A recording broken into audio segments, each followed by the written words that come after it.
はい、こんにちは。今日は人生の種まきについて話をしたいと思います。人生の種をまくということで、私はね、とうとうブログを始めたので、このビデオのディスクリプションのところにもリンクを貼っておきますので、ぜひ皆さん見に行ってください。ぜひぜひ読んでいただけると嬉しいです。応援をよろしくお願いします。で、このね、今の私だから人生の種まきをすることについて2点話せるなってことがあって、今日話したいと思っています。私はこの2025年の春に文章を書きたいんだっていうことを皆さんにね、お話ししてたと思うんですけれども、このブログが私にとっての人生の種まきの一つなんですよ。文章を書くっていうことは私ずっと好きで、いつもノートを持ち歩いていたり、紙の切れ端だったりとかに自分の考えだとか、あるいは気持ち誰にも言えないような、あるいは誰かに話した後もね、整理し直して書いたりってことを結構してきました。思い出す限りね、字が書けるようになってから。で、仕事についても、私は広報、メーカーの広報としてカタログを作ったりだとか、広告向けの文章を書いたりっていうことをやってきていました。あとは結婚して、ライターとして仕事をしたりっていうのもあります。なので、全く文章を扱ってこなかったっていうわけではないんですよ。ただ、今回私がこの種まきとしてブログを始めたっていうところは、自分の人生でおそらく初めてって言っていいかな。初めて自分の意思で 100% 自分の言葉で何かを語ろうって思って始めたものなんです。でね、私はこれを44年、この6月で45年になるんだけれども、この40年以上、とうとうこの種をまくことができたんだけれども、40年以上、自分の中ではその種を持っているだけで種まきをするってところまで至らなかったんですよ。で、そのね、どうして種をまけなかったのかっていうのが2つあって、そのことについて話したいんです。そしたらね、これを聞いてくれてる人がね、自分も何かやろうと思ってる。でも、もう一歩の勇気が、確信がなくてできないんだっていう人がきっといると思うから、この私のね、体験談を聞いて、少し勇気づけられる人がいたら、私はすごく嬉しいです。でね、私がこの種をまくまでに40年以上かかった、44年、45年ぐらい、45年近く待ったっていうところの理由の一つね、一つは、誰にでも誰かに役に立つ語れる情報っていうのがある。そういうのをきちんと分かっていなかったんですよ。私は小さい時からね、本をたくさん読んでいて、それによって私はある意味命が救われてきた、命がつながれていたって思う節もあって、言葉の力にすごく生かされてきたから、自分もその言葉の力を使って誰かの人生を輝かせたりだとか、その人がなんか希望を見出してくれたりだとか、なんかね、言葉の力を使う、その文章を書くことを仕事にできたら、すごく幸せだなっていう、なんかイメージはずっと小さい時からあったんですよね。なんだけど、私は、なんでその数字だったのかわかんないけど、小さい時からもうずっとね、よし、40歳ぐらいになれば、やっと文章を書いて物書きとしてお金をもらうことができるんだって思ってたんですね。で、その理由は、自分はまだ若いと。自分の経験、知識なんて知れたものだと。もっともっとたくさんのものを見て、もっともっとたくさんのものを経験して、もっといろんなことを知ってる人がいるのに、この私の知識程度では誰かの役に立つんだろうかってね、自分の中ではね、届けたいことはたくさんあったけれども、そこのところの自分の考えだとか経験だとかっていうのを誰かに話すことで、誰かの役に立つっていうところに確信が持てなかったんですよ。でもね、今、44歳、もう少しで45歳の私だからわかるのは、年齢だとか立場、そういったことは一切関係なくて、誰にでも誰かに役に立つ知識だとか、そういったものを持ってるっていうことなんですよね。だから、いまいち自分の持っているものに自信、確信が持てない人っていうのも、それを知ってほしい、気づいてほしいと思います。これはきっとね、ずっと年齢を重ねたりだとか、人生の終わりの方になった人が思うことのように聞こえるけれども、決してそんなことはなくて、みんな生きている限り人間は成長し続けるものだし、それを考えると、この地球上に今生きている人たちはみんなある意味成長過程にあるんですよ。発展途上にある。だから自分よりある分野については先を行ってる人がいて、ある分野については自分にとって必要な学びを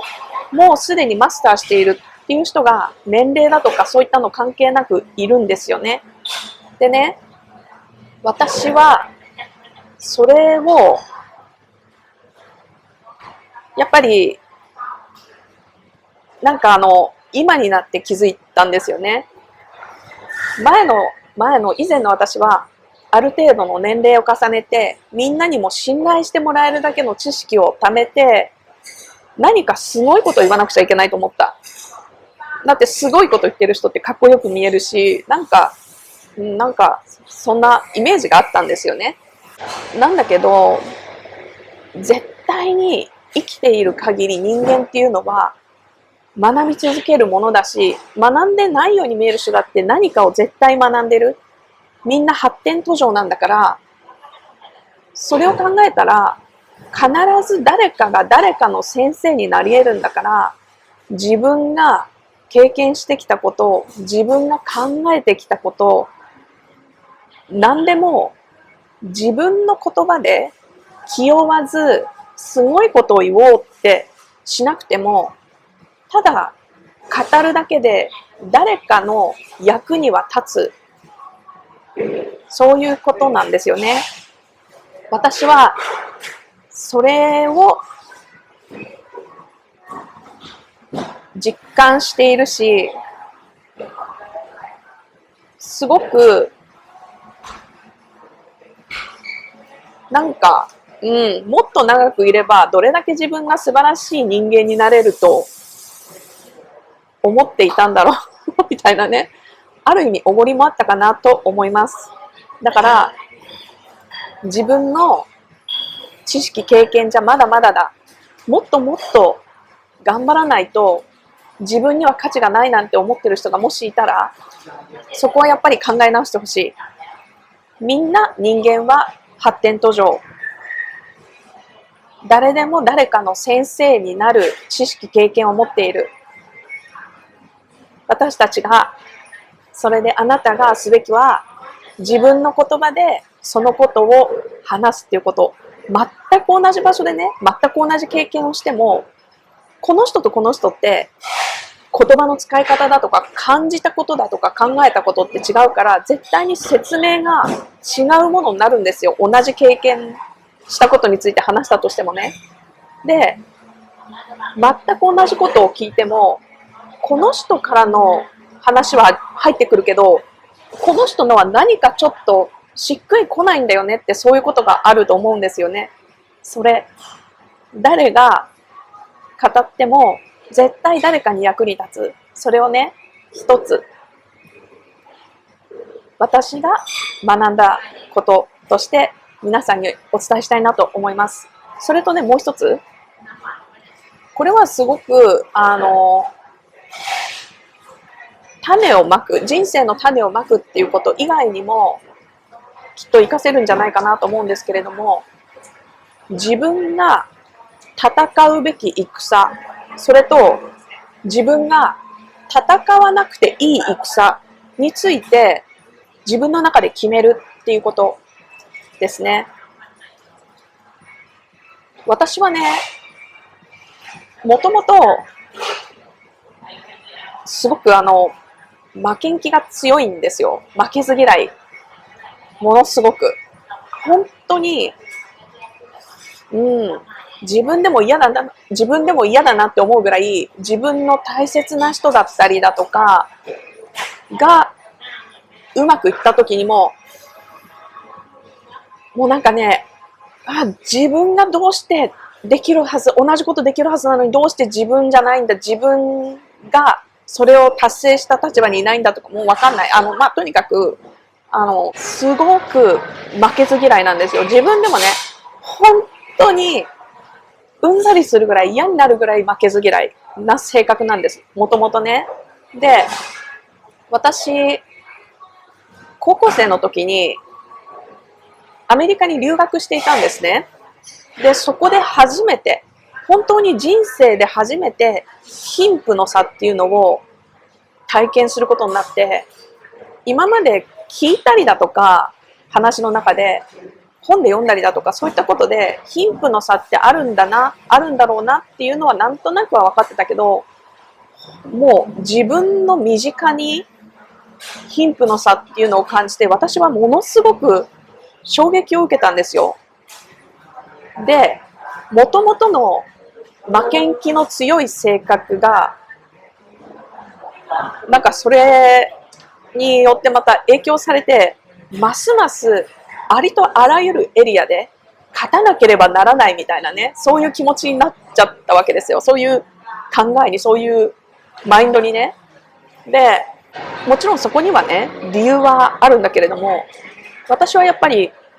勝ち負けっていうのはあるし、なくならないし、この世の中からは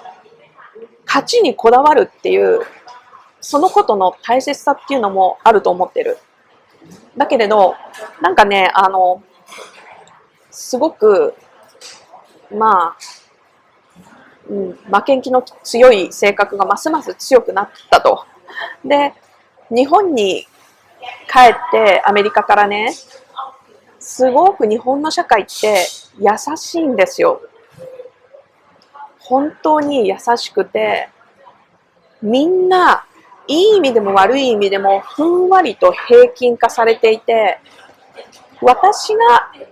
生活している限りでは大きな貧富の差っていうのを感じることがなかった。アメリカにいた時のようにね。この富が、この、貧しさ、足りなさが代々引き継がれていくんだろうな、そしてますます拡大していくんだろうなっていう、この身をもってね、実感としてね、わかるぐらいじゃない。日本はすごく優しい社会。で、少しね、この負けん気の強さが優しくなるかと思いきや、そんなことはなくて、どんどんどんどん大きくなり、で、今私、バンコクで生活しているから、やっぱりこの貧富の差、さらに進んだ貧富の差っていうのを、毎日目の当たりにして、そこの中で生きてるわけなんですよね。そうすると、もともと負けず嫌いだから、ありとあらゆるエリアに勝たなくちゃっていう気持ちが、すごく大きくて、自分の限られたエネルギーをうまく使えなくなっていたんだろうなって今思うとわかる。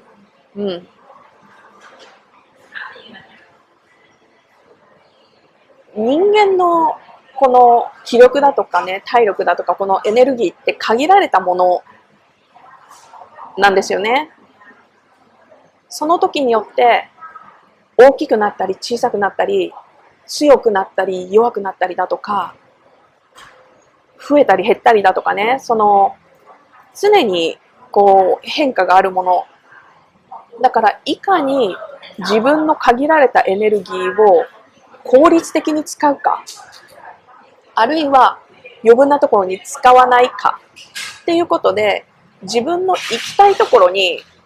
より効率的に行けるっていうこと、それをね、やっぱり40代半ばになってやっと分かった。分かっていたんだけど学んで、少しこの行動として示せるようになってきた。で、これをね、エネルギーがどうのこうのっていうと、おそらく分かりにくい人がいると思うんですけれども、どういうふうにやればいいかっていうと、本当に簡単で、自分のこだわり、自分が絶対に譲れないのは何かっていうのを決めること、そこなんですよね。だから、これについては自分がこだわりがあるって決めたものに対しては、とことん追求して勝てばいい。でも、ここは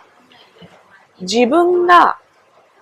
大きなこだわりを持たなくていいって決めたところに関しては、それは勝とうとしなくていい。負けてもいい。なんなら譲って負けてもいいっていうことなんですよ。自分の人生の中で、これは大切だ。これだけは譲れない。それを自分の戦うべき戦として決める。それって同じように、それ以外のことについては、自分の戦うべきではない戦としてきちんと意識する。これね、こう言うと簡単に聞こえるでしょ。でもね、私も初めはね、ちょっと苦労はしました。っていうのが、私はもともと神経質な人だから、やっぱりね、気になるんですよ。本当に細かいところが全部気になっちゃう人なんです。だから最初はね、戦うべきでない戦をしようとするのにもすごいエネルギーを使ったんですよ。この自分の中の大きな違和感としてストレスに感じるから。でもね、それをね、少し続けていくことで慣れました。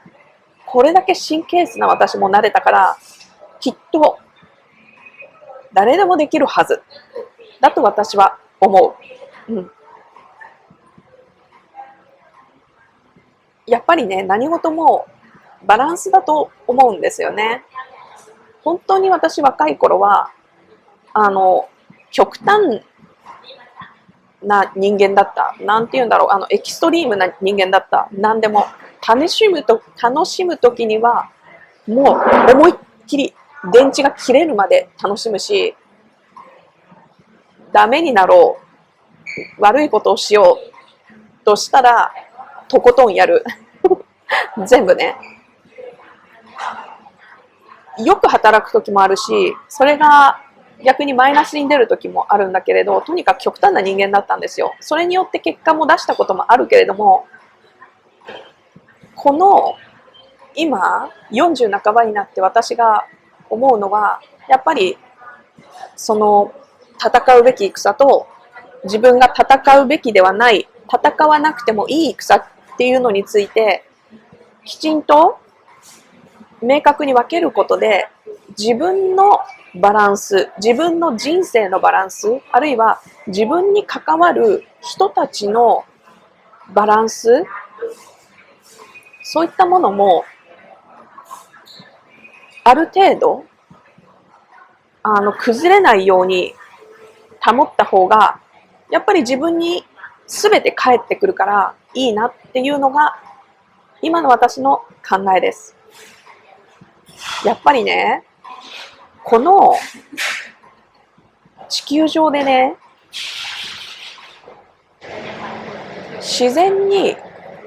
完璧な、完璧でなくてもいいけれども、自然にバランスを保てないものって人間と人間の作り出したものだけだなって私は思っていて、それ以外のものって全てが完璧なバランスになんかうまくなってるっていうことに気づかされるんですよね。この季節の移り変わり、その季節ごとにできる植物だとか動植物だってそうだし、もうね、なんか地球上あらゆることにバランスが保たれている、何らかの。でその中で唯一人間と人間の作ったものだけが頑張らないとバランスを保てない。不思議。うん。で、やっぱりその頑張らないとバランスを保てない人間だから、そのバランスを崩すとどこかで自分の人生がストップしてしまうことってあると思うんですよね。例えば人間関係がめちゃくちゃになって壊れることもあるかもしれない。で、例えば私だったら人生すべてのエリアに渡って勝たないとダメだってちょっと気負っちゃったところがあって、他の理由もあるかもしれないけど、それも大きな理由の一つとして自分に変なプレッシャーをかけたのかな、わからない。ね、いろんな要因があると思うけど、その、自分もね、バランスをうまく保てなかったせいで、人生の数年間、30代後半とかかな、半ばから、後半、半ば後半とかぐらい、数年間、何年間かの間、本当ずっと起きているのさえ大変なぐらい体の不調で悩んだ時期があったんですよ。もうなんかね、毎週末お医者さんに行って、もう CT はやるわ、MRI もうなんかね、ありとあらゆる検査をし続けるんだけど、なかなかわからない。で、薬を飲み続ける。いろんなことをするんだけど治らず、それは今はいいや。そう。だけどね、このバランスを保つこと、この完璧な均衡が保たれた地球の中で頑張らないとバランスを崩してしまう人間である私たちだから、自分の勝つべき戦と勝とうとしなくてもいい、戦わなくてもいい戦っていうのをきちんと意識することで自分の中のバランスを保って、自分の体だとか心だとかこのマインドだとかね、ありとあらゆるものを継続可能、持続可能なようにした方がやっぱりいいし、不必要なところにエネルギーを持っていかれるよりは、ここのところは自分でこだわりたいっていうところが分かれば、そこにエネルギーを持っていって、きっと全部を頑張るよりも自分はきっと想像しなかったような大きな結果が出せるんじゃないかなって思うんですよね。だからそれも私としては学びがあったのでお話しさせてもらいました。で、この私にとっては人生の種まきになるブログ、本当にできるだけたくさんの人に届いてほしいなって思っています。これね、自分の中ではこのブログがどういう風になればいいっていう気持ちはあるんだけれど、実際のところ未来は誰にもわからないし、今は私ね、自分の中に留めておこうかなって思います。ただこの種まきをしたブログを育てていきたいと思いますので、応援よろしくお願いします。そして最後に、だけどすごく大切なこと、みんな自分の中に必ず何か種があると思うんですよ。みんな何も無駄なことは経験していなくて、みんな必ず何か学んでいる。だからその一人一人の存在の中にすごく貴重な唯一無二の種があって、その種をまいてほしいなって思います。別にね、大したことしなくたっていいと思うんですよ。料理がすごく得意な人は、その料理を家族に振る舞って、そんな毎日毎日誰かに喜んでもらえることできたら、それだってすごいじゃないですか。大体料理なんてね、手抜きするもんなんですよ。うん。で、手抜きもするし、今日はこれでいいねって作るんだったらまだしも、